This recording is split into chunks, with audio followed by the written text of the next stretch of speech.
their big sale. I think it's the weekend before Mother's Day. I forget if theirs is actually on Mother's Day. So you can't compete with that either. Now, does that have a bottom? No, No. that one doesn't either. Your oval shapes are all without a bottom. Yeah, anything with the 4 little feet doesn't have a bottom. Is that a technique that you kind of perfected, or was that something you saw down there? I don't remember, it's been so long ago. Really? I started making those feet when I was in grad school, and I don't think I ever saw anyone do it. I don't remember if I saw pots that had it, and then just trying to figure it out. I used to be a big collector of pots back east in Ohio and Tennessee and all that, and I've never seen those, even on the older pots and stuff. Yeah. That, One of my favorite potters is Susie Lindsay, and she puts feet on hers, but it's a little different. I think she adds them later. Yeah. Did you ever do any of that pottery when you were in Tennessee that looked like the face and the jugs? I'm trying to think of... It's a moonshine tradition, yeah. It's a big deal there. I don't remember if I ever made any. I don't think I did. I did work at Dollywood for a couple of years. As a potter. That was pretty crazy. It was good. It was good for me to, because it was just a production pottery. So it was good to just go in every day and make pots, and not really have to think about them. Like I couldn't imagine doing that your whole life. I think it would get pretty monotonous and pretty boring. But you know, when you're learning how to make pots, it's great to just make a lot of pots. So there's a pottery at Dollywood. Yeah. Yeah, it's really bizarre. There's an area of the park called Craftsman's Valley. So there is a pottery, there is a blacksmith shop, a woodworking shop, glass blowing shop, all that real traditional kind of stuff. We all had to dress in period clothing.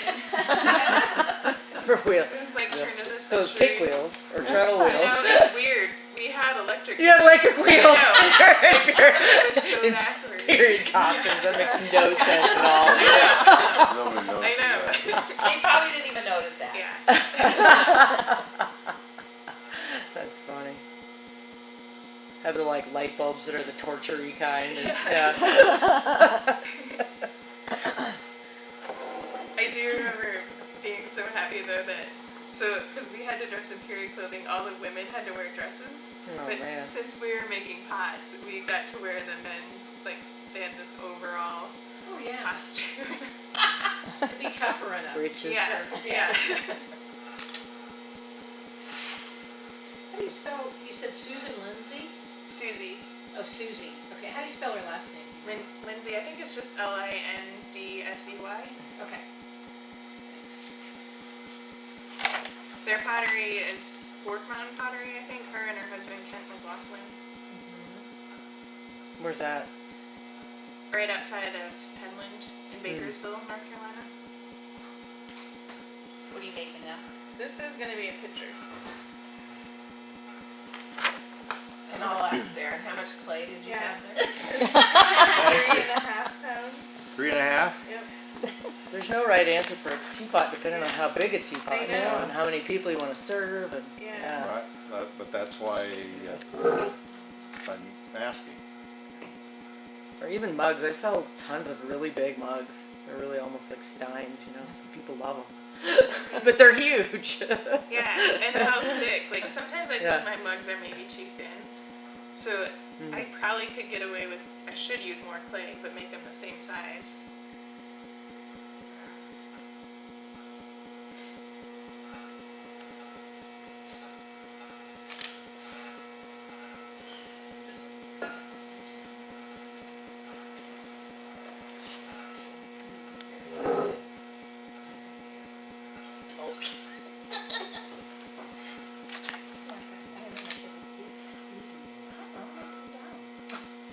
Really? Those BYU kids aren't coming without the instigation of their professor.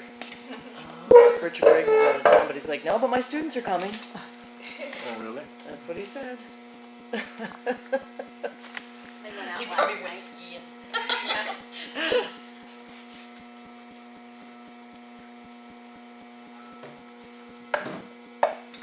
pictures, I try to leave a little more clay at the rim.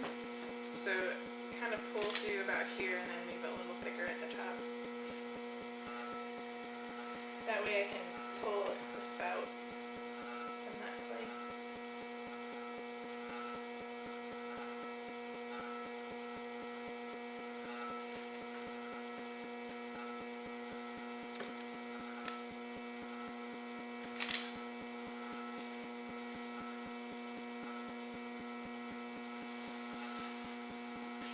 Do you do much drawing on your stuff anymore, or is it? No, No, you not at strictly all. do your glazing. And most of the glazing is either just raw clay or a flashing slip. I guess with this catenary kiln, I do a little more glazing. Those cups over there are out of that catenary with the acero glaze on them. But in the train, I don't glaze too much. I kind of let the kiln do that.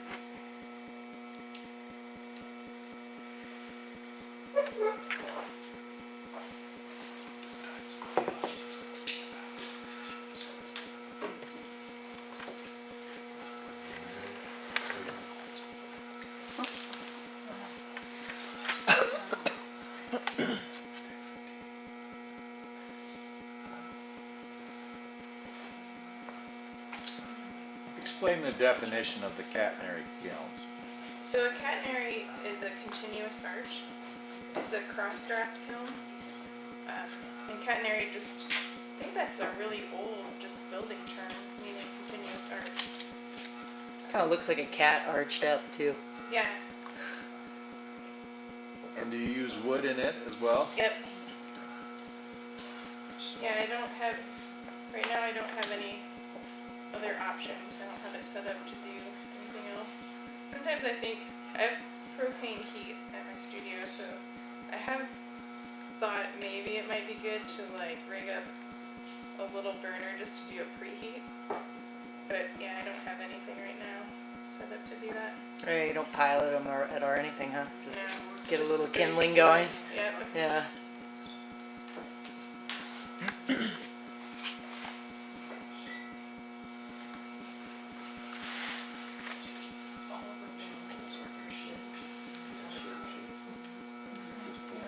It'd be much A easier. sponge to lift with and shake, not your fingers, basically. Yeah, well, it's just between, usually I use the edge of it between my Got a fingers. little point there.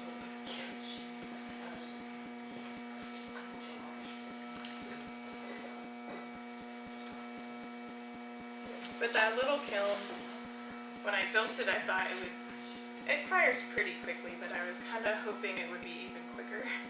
It generally takes us about 20 hours to fire it. Sometimes a little longer. I don't know, like I was actually talking to Josh, and he said that sometimes little kilns like that, they're just kind of finicky. And you would think, because they're little, they would be faster, but it's not necessarily.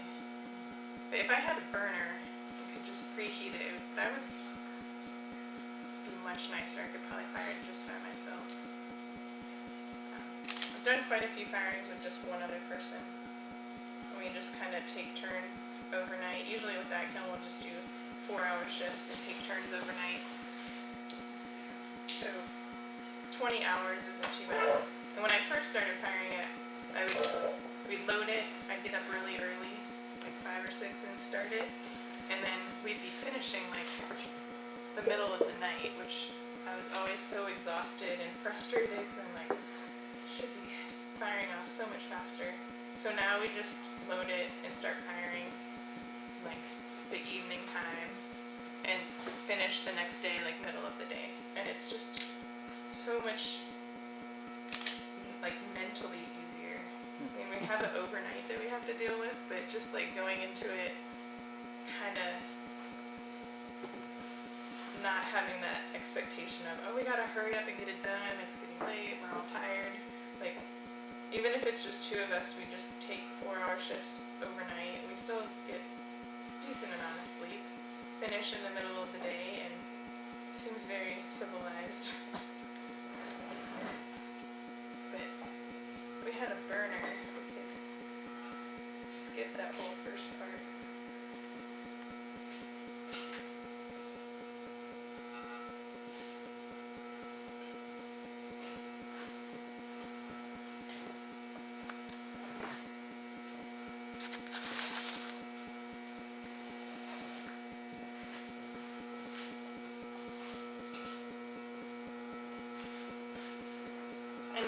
is so small that like 2 people is ideal, or 3 people. Like right now I have the 2 assistants. Because if I invite any more people, it's just like nobody gets very many pots in there that it seems worthwhile.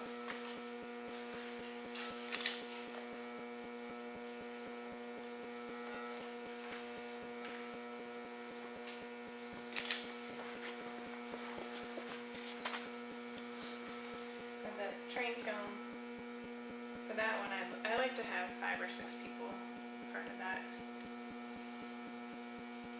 And that kiln, I think the first probably 12 hours, we just do 1 person on shift at a time, unless there's people that like want to hang out.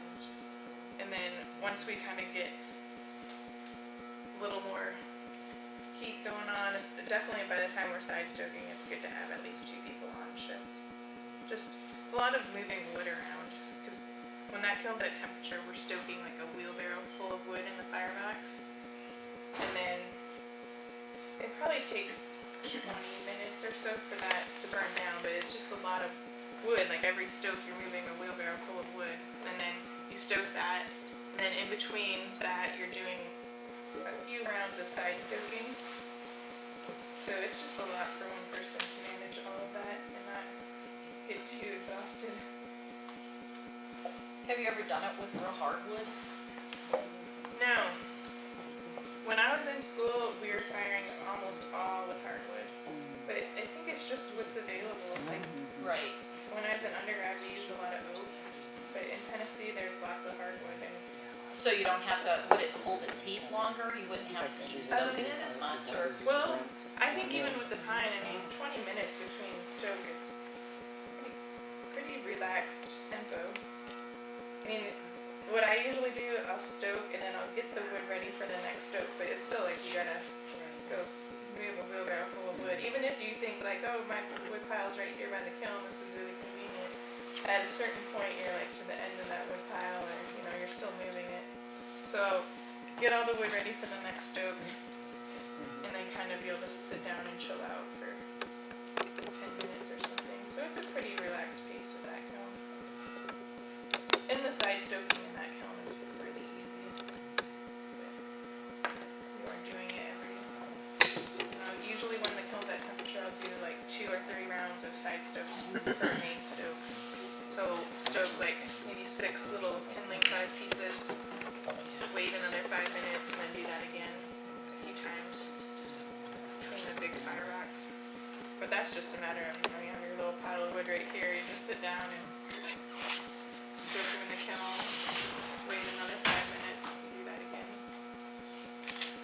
When you're just holding the kiln at temperature, it's pretty kind of chill.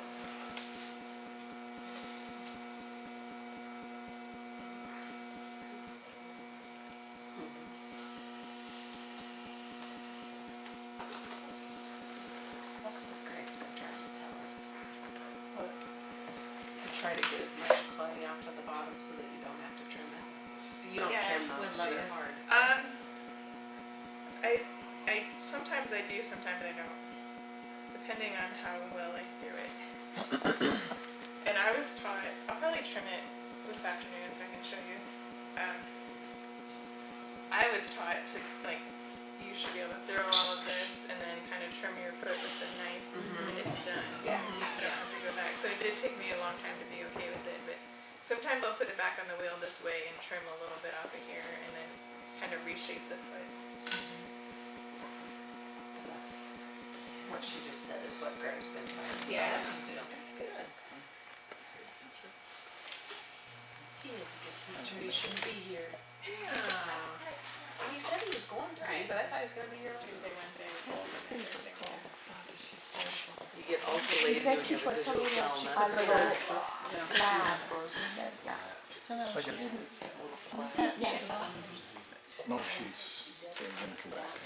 Yeah. But a cute little flask like that, I'd almost take that drinking. Sure. You could put olive oil on it. Yeah. That's right. There you go. And Yeah, olive oil for- vessel, there you go. They also look good with flowers. Yes, it's Bud so vases. adorable. Yeah. Oh, they would be a cute vase, wouldn't they? Did you bring any finish? I didn't bring any of those.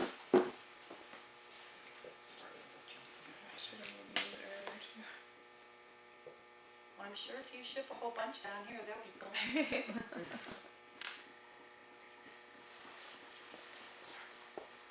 Anybody going to Montana soon? Make a run up We there? did make a run. Well, Catherine's gonna take back whatever doesn't sell out of the gallery here, so she goes up to Helena quite a bit. Yeah, Catherine. Call them. Talk to Catherine. Put it in order. Yeah. Oh, there you go. So do you have a gallery at your house where you sell most of your things, or? Not really. I was talking a little bit earlier about that I mostly sell through galleries. I have this apartment in my studio, or I don't know if it's just a bedroom, that I've had assistants live in there in the past, and Drawing this found. I recently decided that I don't want people living up there anymore. So I'm kind of in the process of making that into like a more multi-purpose space, which showroom is part of it. So during the holidays, I had a holiday sale at my place, and there was like 10 of us that were selling work there, and so I totally cleaned that room out. You know, it was just a bedroom. There was a bed and a couple dressers, so we moved all the furniture out. I painted and made it look nice, and that was like gallery for the sale. And now it's kind of gotten pretty jumped up again. But so since then, we moved the photo setup in there into the corner of the room, and I want to build a loft. The ceiling's big enough that I can build a loft, and so people could still stay out there when I'm firing, just not live there on like a permanent basis. So I want to build a loft and then put up some nice shelving or some display to have a little gallery. So do you bring a bunch of stuff to Nsika too? Do you have anything like that? I sell with the art stream, yeah, so Oh, I okay, do yeah. send a lot of pots. They ask for like 60 pots. Wow. I know, it's a lot. They do sell a lot of stuff on Yeah. that thing. It's cool. Yeah, and they do a tour. I think it's before Nsika this year.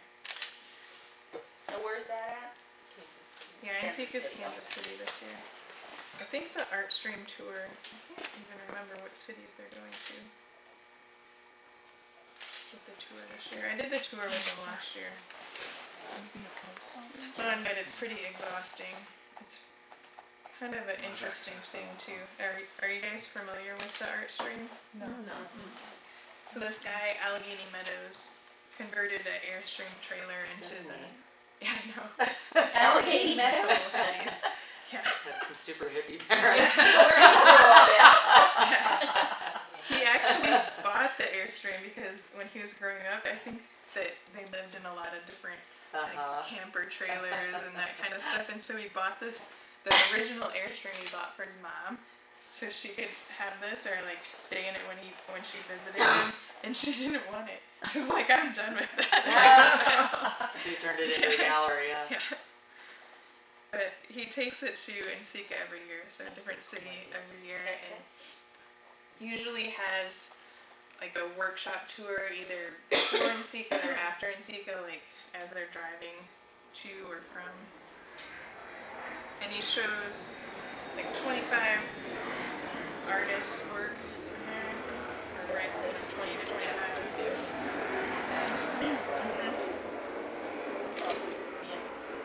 Yeah, so we always do this, like what you're doing, this visiting artist workshop about this time of year, and it's usually right before Nsika, and I've been wondering, I mean, it's good timing for us, but like John Neely didn't have any work for us, kinda.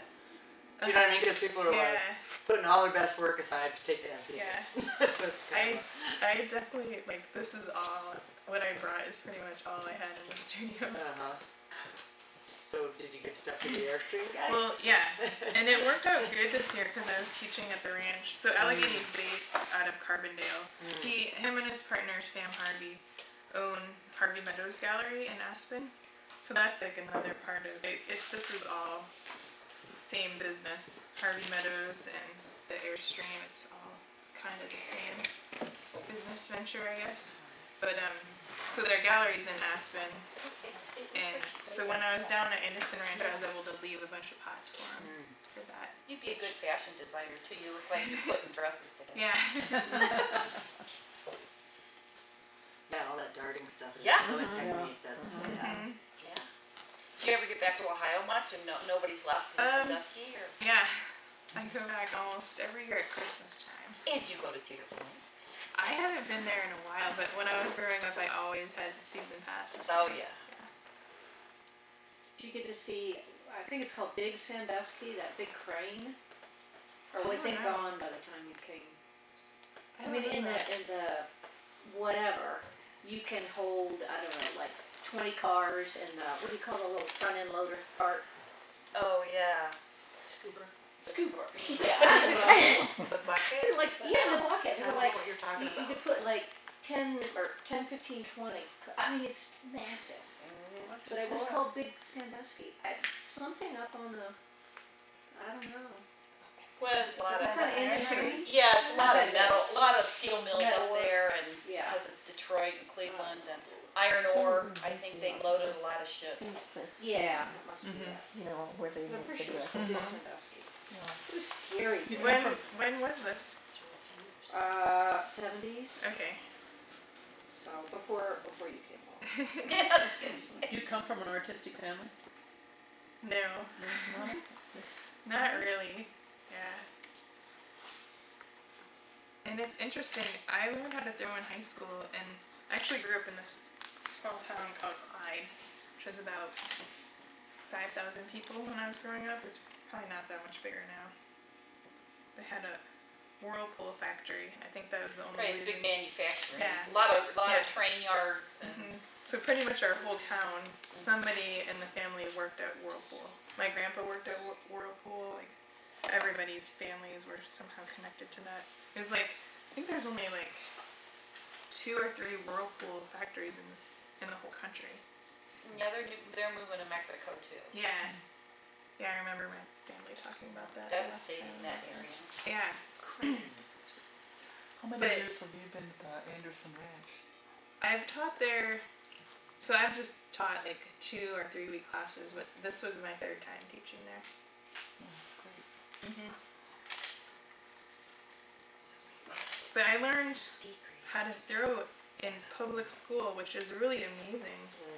That a town, especially a town that small, that we had even art, let alone ceramics. They must not have had a football team. Well, the funny thing is that the football coach was the art teacher. Wow, that's a good combination. Actually, in that area, I think there was, I mean, when we went to, it was a lot of technical. Yeah. It was big vocation. That's I mean, so they really true. they didn't prepare us to go to colleges as much as stay in the area and stay manufacturing. And we did have a big art program even in Lorraine, Elyria area. Now, you said you learned to wood fire before you were out of high school? In college, I Oh, in did. college, But okay. so when I got to college, like usually your beginning throwing class, you're not taught any of that stuff. But I think because I already knew how to throw, so like my class is learning how to center, and I've already got that down and making pots. So, and I think my beginning throwing teacher was one of the grad students, and so when he was firing the wood kiln, like right away he asked me if I wanted to help out and participate in it. Well, I'm gonna be awesome then. That's right. I have a lot of faith in you. Oh, yeah, I got great. Okay, it was built in 1969. It could move 39 million pounds of earth and rock every hour. Man. There's a lot of And limestone and gravel yards up that way too. there's a picture of it, the people standing in the bucket, and it, yeah. Yeah. So what happened to it? They probably scrapped it. Well, it Sold used to to, China. no, it's probably still there. It overlooks the beautiful valley that it once mined and destroyed. Exporting of jobs. What was it? Manufacturing. No, rich coal seams. That's so cool. 100 to 100 feet down in southeastern Ohio. It's south though, it's It's all connected with the steel mills. the boom. It was really. It could swing its boom 600 feet. Jeez. 4 giant shoes. It was a dragline machine. If you go to the islands. Until like 1991. Any of those islands, it's all gravel pits there. Yeah. I mean, Kelly's Island and Putin Bay and Yeah. all that, it's all stone,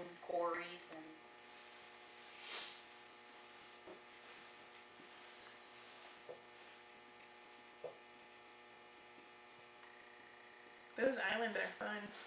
Uh-huh. I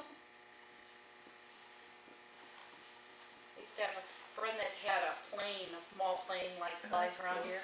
And we used to fly in all those little airstrips. I'm like, oh my gosh. So I forgot, where did you go to college? I went to the University of Tennessee and then University of Florida for grad school. It's funny because I didn't really realize that Ohio had such good colleges for clay. I think I just wanted to get out of Ohio too. That's Yeah. That's what we all do. But like OU and Ohio State are both good Uh-huh. clay programs. Ohio Northern University. So do you have to establish residency in Tennessee to get better tuition? I don't think I did as an undergrad. But then when I went to grad school, I established residency in Florida. Florida has, I don't know if they still do, but they had really good funding for grad school when I was there. So you knew when you went to college that this is what you wanted to do, or I mean, Yeah. you totally studied this? I went to school in Ohio for a year, actually. I went to college at Denison, really small liberal arts school. There's tons of those in Ohio. My brother went to Ohio Wesleyan and my sister went to Otterbein. So like everyone in our family had gone to those liberal arts colleges, and I guess I kind of just thought that's what I was supposed to do. So I went to Denison for a year, and I knew I wanted to do art. I think I was just like in denial. I knew I wanted to do art, but I didn't declare a major. I don't know if I felt like my family wasn't supportive or I should do something else. So because I didn't declare a major, and it's like this tiny school, like all the seniors would register for the art classes, and I didn't declare a major, so I'm like the very last person that can register, and I could never get in any of the art classes. And I was like, this is ridiculous. So I transferred to Tennessee, and then I closed up that opening, and I think just visually it looks nicer when it's a little smaller. So hopefully let this lid stiffen up. That one's pretty handy. I know, at that temperature. It's so perfect.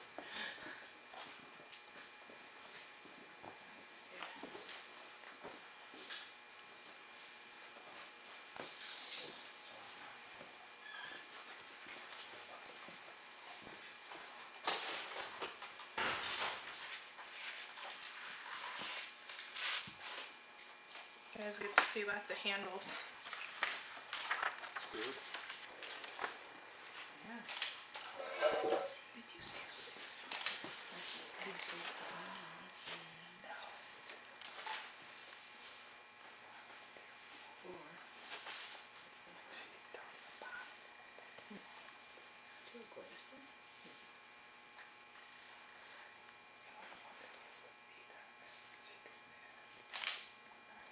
I think I'm gonna trim this a little bit too. You guys can see this method of trimming. Depending on, I don't necessarily trim all of these, like what I'm gonna show. I think because this clay is a little softer, I didn't get it quite as thin as I normally would, or maybe because it's a demo.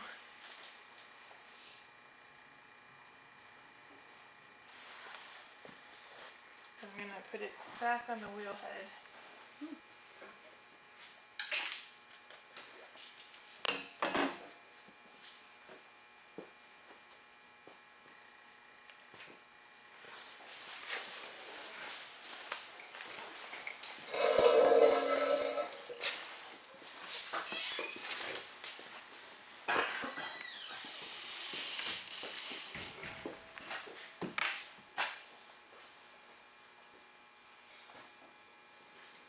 Also in my studio, I have my wheel propped up even a little bit higher than how it is here, and I have a taller stool.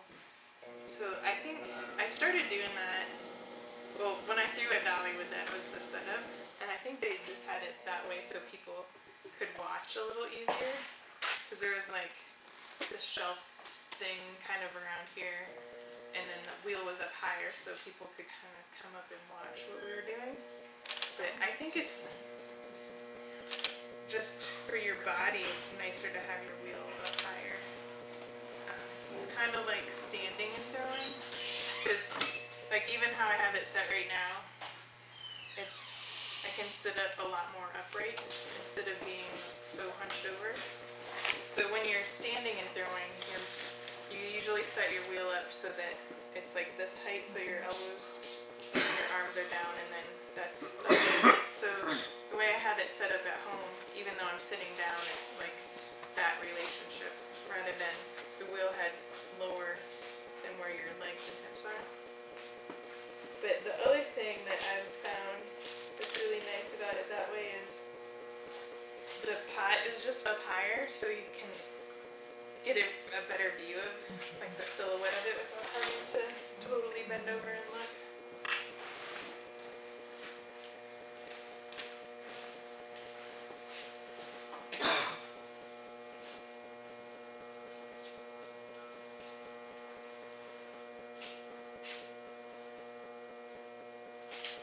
And then my work tables are a little bit taller than these work tables, and I stand up and work most of the time.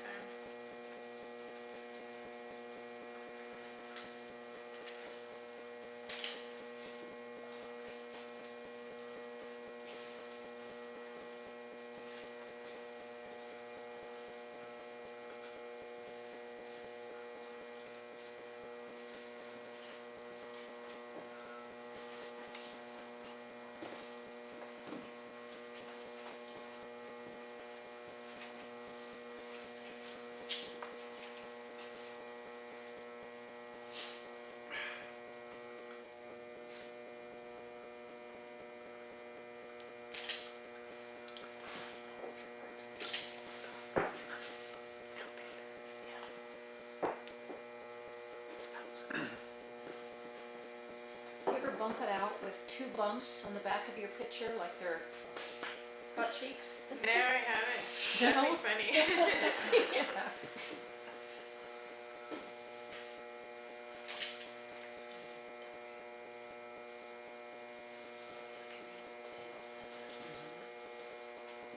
Yeah, little bird-like. Yeah. I'm really glad I took a picture of it there before we altered it. Yeah, totally.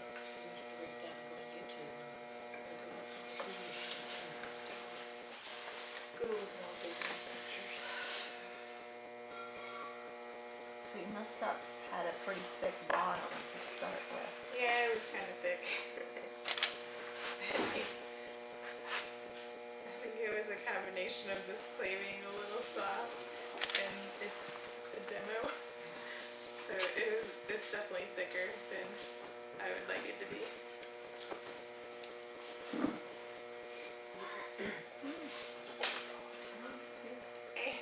Morning. Just kidding. He's got his dark glasses on from last night. Oh no, that's not why. You're like a gangster. I am gangster. I'm Teton Valley gangster.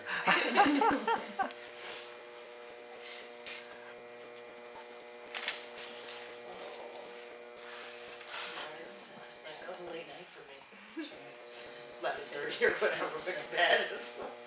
I gotta go to work. Yeah, I've definitely been just on an early morning schedule lately.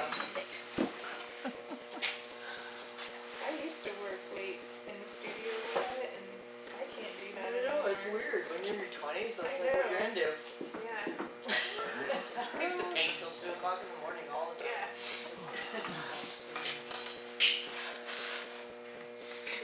One of the gals that works for me, she just recently got a job at a bakery. So she's going to work at 5, and she still works super late. I'm just like, I don't know how she does it.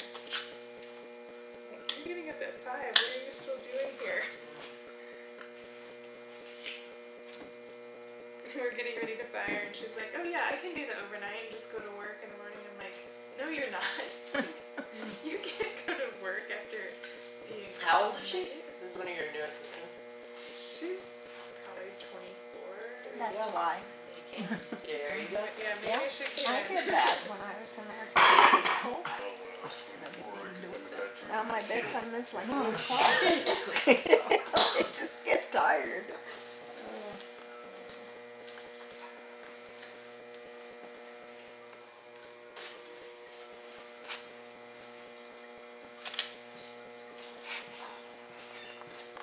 Alright, so I used to skip that step. I feel like it's just much more refined. Trim some of the clay off.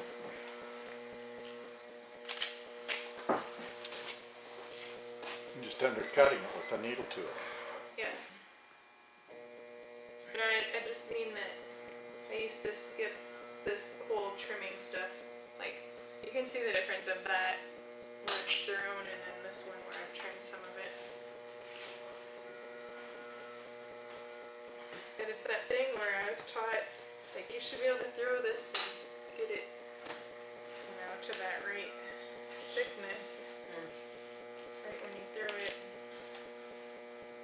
Which maybe some powders can.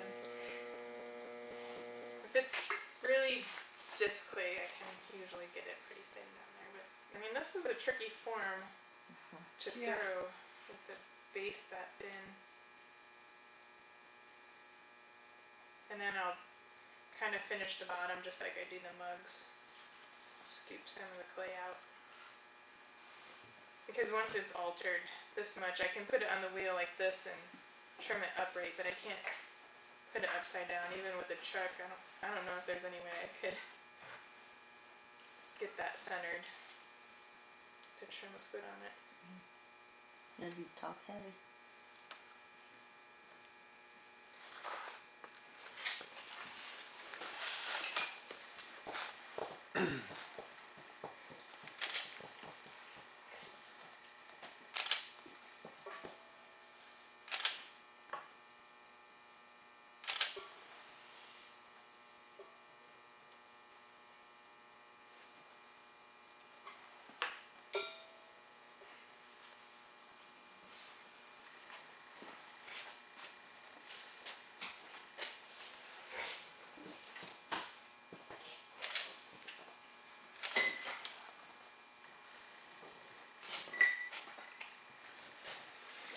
Do you have a form that you like making more than others? I like making baskets. I think that's probably my favorite form. But I mean, I make so many different types of them. Is this that clay that you're using right now? Yeah. I think there might be a slip on that. I can't remember. The bowls are the Ben's clay, and I think everything else is the John's. Like all the mugs don't have a slip on them. But this clay is super plastic. John's is JOHNS.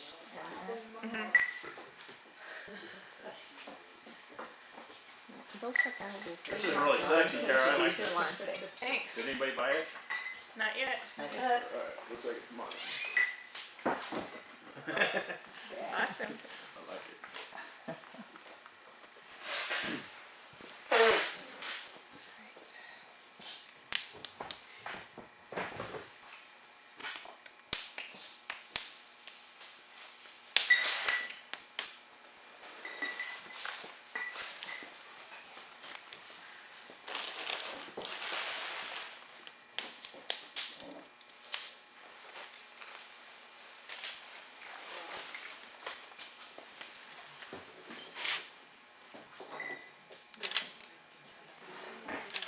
All done with work. We're gonna come to this.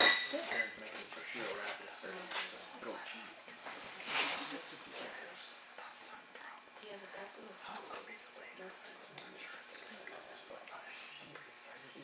Yeah.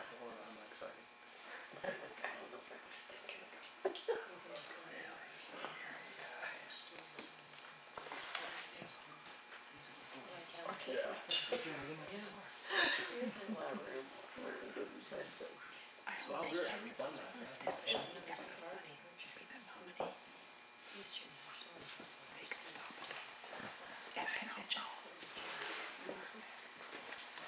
So quiet in here now. It's gone.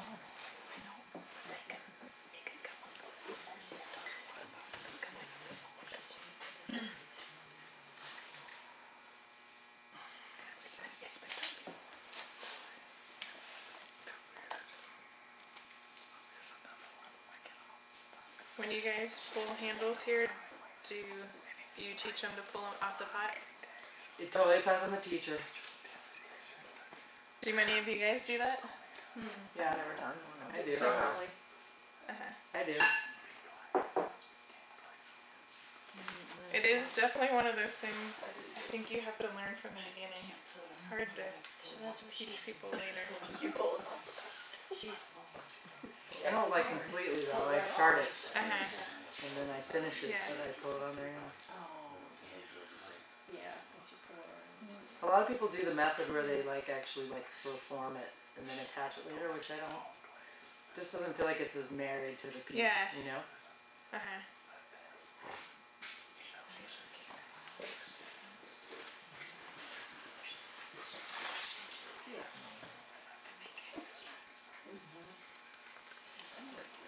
It's way too much clay. It's not really good.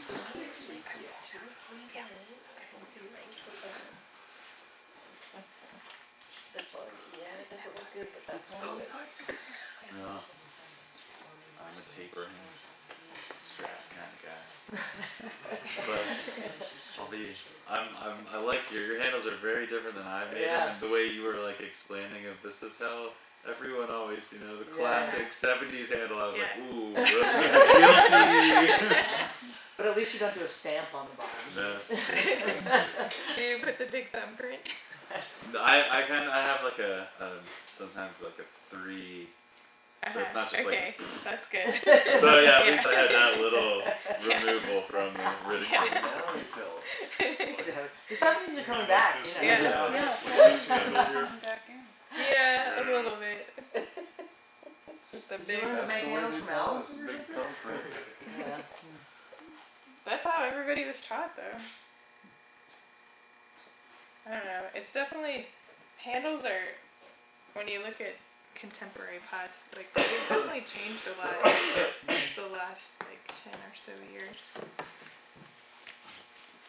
But it's I can relate. You were saying you kind of learn how to do things one way and just keep doing them that way. Or for years I've been like, oh, I wish my handles were different, but I just keep making the same handles because that's just how my hands make them. Yeah, wait, Doug, I thought you were an extruder, actually. Used to be. Used to be. Then Tom showed me how to cheat. Did I show you that? He showed me how to cheat. Damn it. Now I cheat. They got mad What's at me the last week cheat? for that. What's the cheat? With an extruder or no? They put just first, kinda roll. roll it out a little bit. Oh. And then I know. I kind of think I should try that, or at least instead of pinching this out, just roll it first and then. I mean, I want it to be like if you cut a cross section, it to be oval, and I want the ends to be thicker, but there's got to be a faster way to get there than the pinchy pinch. Yeah, maybe the extruder. What I need to do, especially the bigger ones, like the basket handles. Not long. It's a long time to pinch those out.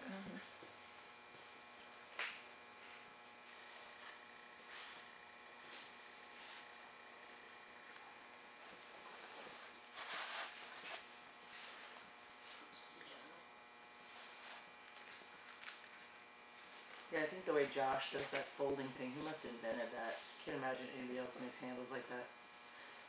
Have you seen him? He just pulls. He pulls it out, he Yeah. folds it, he pulls it, folds it, folds it. Folds it. Like, really. Julia makes some pretty crazy handles too.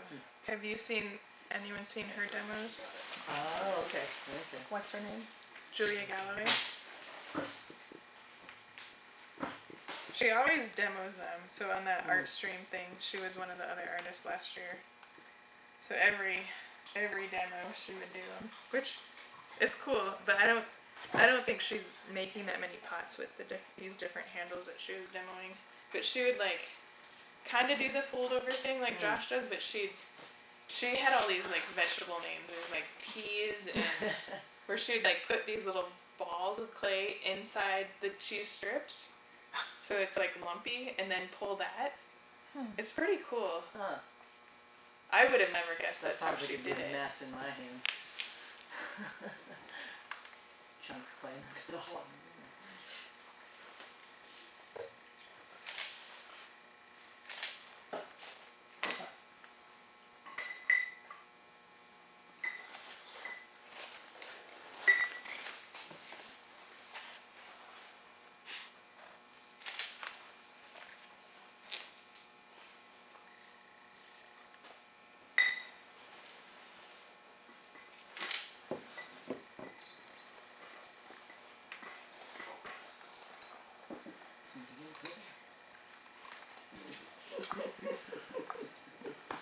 I think I'm kidding. You made Tom a weed jar there. It's like a good one. Yeah, that's a good size. You got a good set. I was just joking. See, now he won't, because if we go to his house, we'll know. It's not Colorado. You can't leave it sitting out. That was really No, it's interesting. Idaho, they'll throw away the key.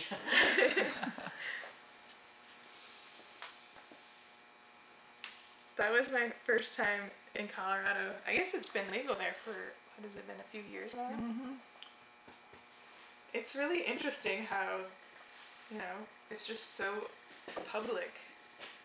Nobody has to keep it hidden anymore. Went in my first weed shop. That was interesting too. A bunch of my students and I went to Aspen one day, and it was like 4 ladies, all probably like 50s, 60s, and total range of personalities. Like this one lady is an old hippie. One lady was like pretty straight edge. I was amazed she even went in the shop with us. Kind of the other two are kind of somewhere in the middle. I don't think they spoke pot, but they were just curious about it. So it's like so odd going there with, and like I don't know. It's always kind of an interesting dynamic too. Like they're older than me. I'm their teacher, and I don't know. Just remember you're being videotaped. Oh, I'm sure. Yeah. Oh. This is going on the web, so yeah, maybe I should. Darin broadcasts. Darin puts it on our private channel, but still. Yeah, not in Colorado. That's funny. Wonderful part of our democracy that states can govern themselves so That's that people right. can get what they want. Yeah. Say that a little louder for the video camera. It's interesting. That was great. Knocks me out. Imagine. It's like walking in the shops in Amsterdam. Some pretty crazy things. Just like that. Yeah. So I still have. Not that one. Except Colorado doesn't have properties Right and on windows, do they? Not yet. No. Yes. She's gonna put it on the bump. Like right where her little finger is. Is that the same Do you ever run into, or like when you were developing, pulling your handles like this, like the skinniest part of the bend, like breaking or creasing, being a problem spot? That was me. I don't. I've made them where I've ripped them in half and you just start over. Yeah. But once they're attached, I think they're good. I don't think they're really fragile, especially once they're fired. Right. I've never had a problem with that. Lots of people say they look fragile, but I don't think structurally they are. They're not, the cupboard's not getting the better of them. No. I think the spout is the more fragile part. Yeah. Like, it seems like the spout gets chipped a lot more commonly than the handles breaking.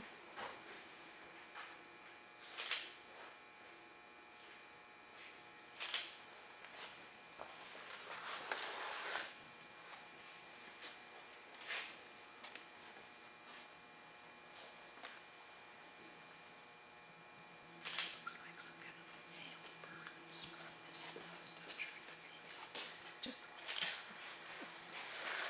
sage grouse. Yeah, Start yes, doing yeah, for a few yeah. weeks. Yeah. This warmer, it won't be warm.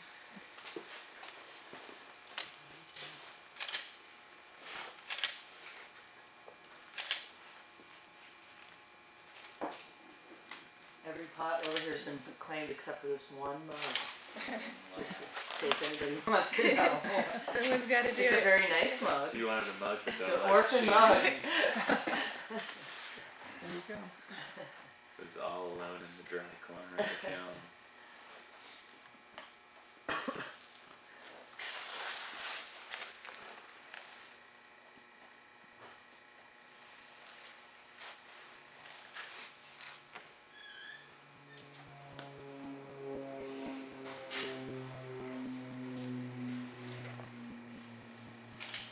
It's kind of interesting in Helena. There's this clay arts guild, and they're right by the airport, too. Cheap real estate. Just like here. Yeah, maybe that's what it is. Yeah, it shakes the building. Hey, we have a good year. The funny thing is, the people who bought that house across the street that's right on the runway bought it because they thought it'd be really cool to live right on the runway. Oh. Really? Yeah, I was sort of like, so you know there's planes coming in and out. Yeah, that was the draw. Buying this place. That's kind of odd. I know, right? They got a bunch of kids. Well, how simple is that? They can be as loud as they want. Yeah. I never know, but I think they were still living in the hangar.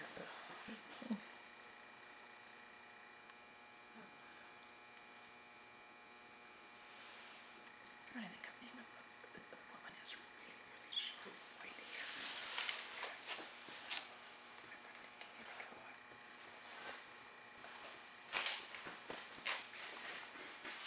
She stands out because she's so strikingly beautiful. She's like here as long as I. Oh, okay.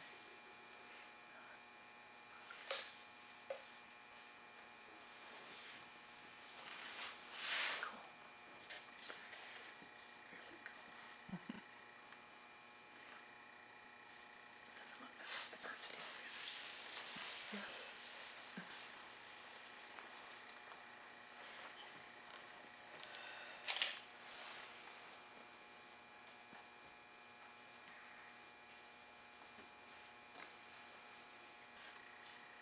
It's kind of funny. I wasn't really thinking. Like I made 2 pictures. So that's 2 handles. Handle on the teapot, handle on the mug. You guys are seeing a lot of handles. Spout on the little berry bowl, or the batter bowl. Spouts on these, kind of repetitive.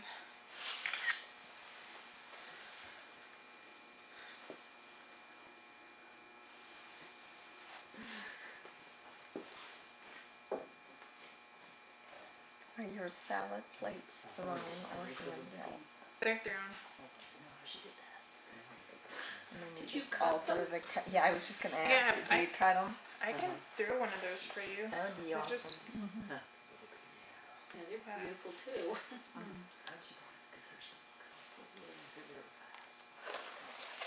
I'd like to see a plate made. sometimes I throw way too many pots. And I even do this at home where I throw so many pots that, like, in order to get them all done, they're starting to get too dry. Or, like here, I was kind of nervous that I would throw too many, wouldn't be able to finish them all. But I think I'm gonna get everything finished. So pretty.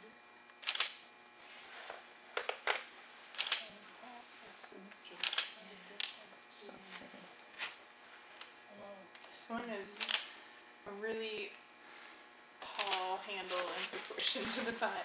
It looks very pretty though. Yeah. Beautiful. It's very bird-like. Yeah, the bird is struck very as feathers. bird. It's Yeah. tail feathers. Yeah. The rooster tail. Which I love birds. Yeah, if you look at the negative space from behind, it's like 2 wings that have come back.